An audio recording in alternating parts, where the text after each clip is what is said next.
해리포터, 슈베르트, 간디. 공통점이 뭐죠? 아시죠?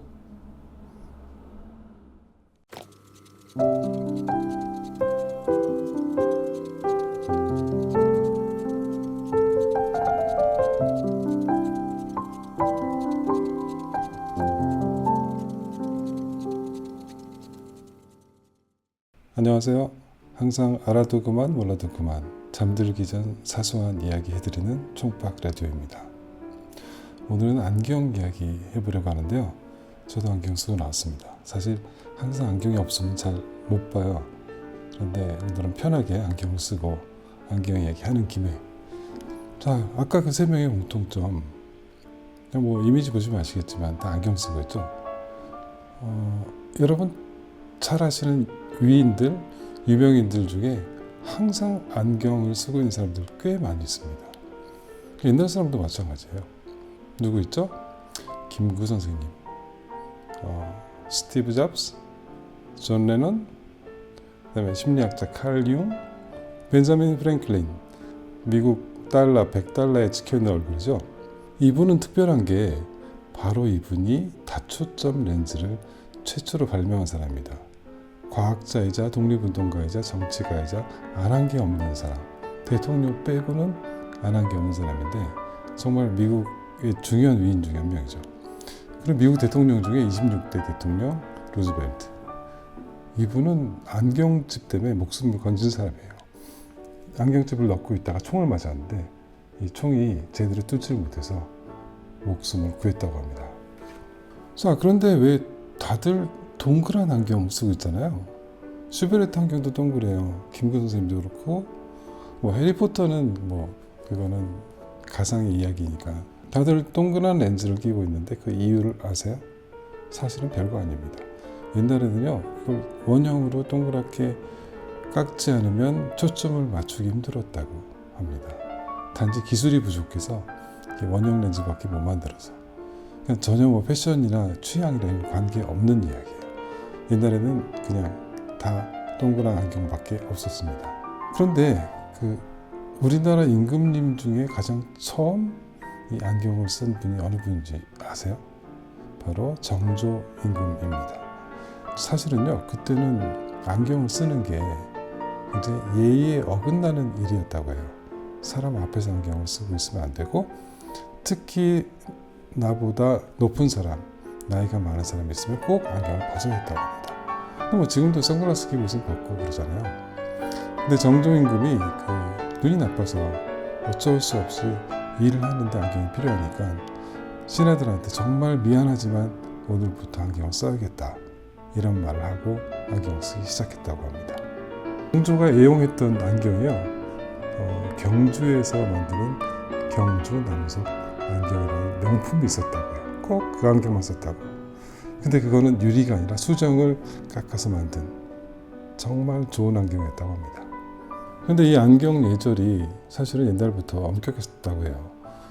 서양도 그렇고, 서양은 뭐 오래전부터 안경을 써서 나중에는 굉장히 실용적인 물건이 되었지만, 안경을 그냥 아무 데서나 쓰면 안 되고 꼭 책 읽을 때만 써야 되고, 이게 또 부의 상징이었어요.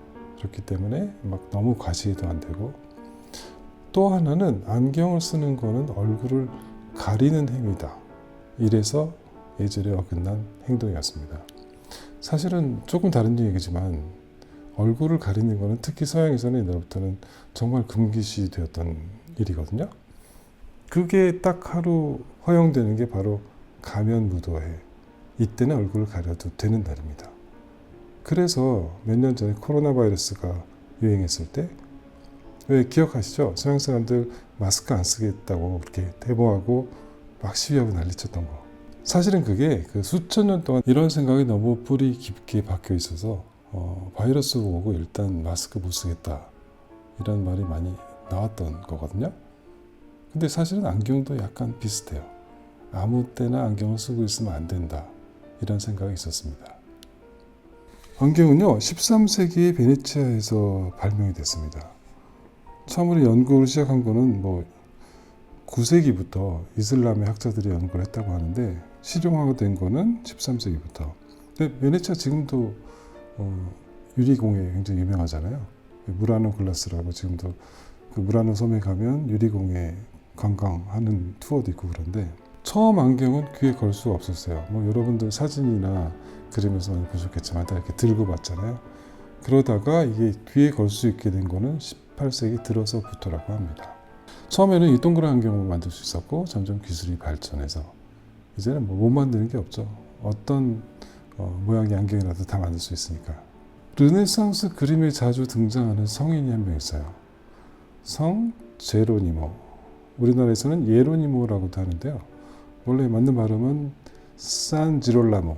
이게 맞는 이탈리아 발음이고요. 카톨릭 성인이자 학자입니다. 그런데 르네상스 화가들이 이분의 그림을 많이 그렸는데 그림에서 항상 안경을 쓰고 있습니다. 그런데 웃긴 게 이분은 4세기 사람이거든요. 4세기는 안경이 없었어요.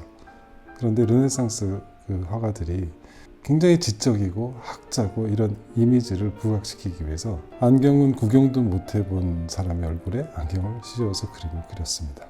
그래서 옛날부터 안경은 두 가지를 상징하는 거였어요. 하나는 물론 왜냐면 굉장히 비쌌대요. 뭐 지금도 비싼 안경이 있지만 그냥 평범한 안경도 그때는 차 한 대 값이었다고 하니까 그래서 부의 상징이고 두 번째는 나는 지식인이다. 왜냐하면 안경하면 책을 읽기 위해서 필요한 게 안경이다. 딱 이런 이미지였거든요. 그래서 이 두 가지를 상징했었다고 합니다.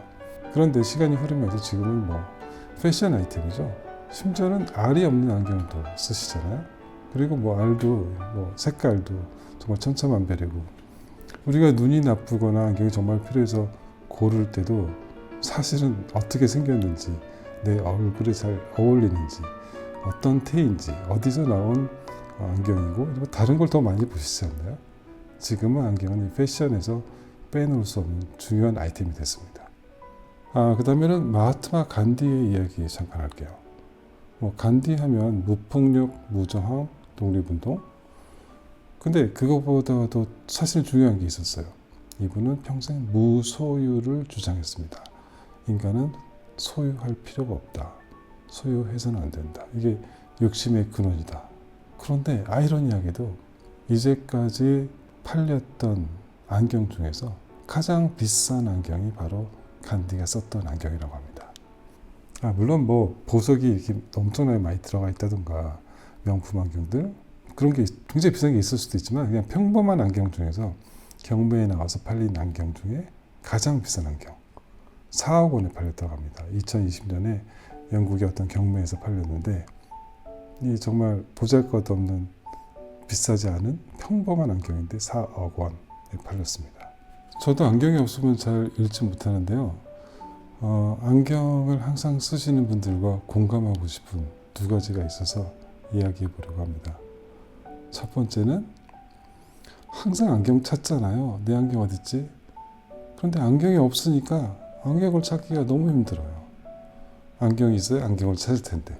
이게 첫 번째고 두 번째는 아무리 찾아도 없는 안경. 정말 어디에 뒀는지 모르겠고 알고 보니 이미 쓰고 있다. 다들 경험해 보셨죠? 오늘 밤에는 안경 머리맡에 잘 두시고 잘 주무시기 바랍니다. 저는요 어떤 때는 그냥 안경을 쓰고 자요. 그러면 아침에 일어났을 때 바로 보이거든요. 편안한 밤 되시기 바랍니다. 보난 어때? 깊은 밤 오직 당신의 시간 총각 라디오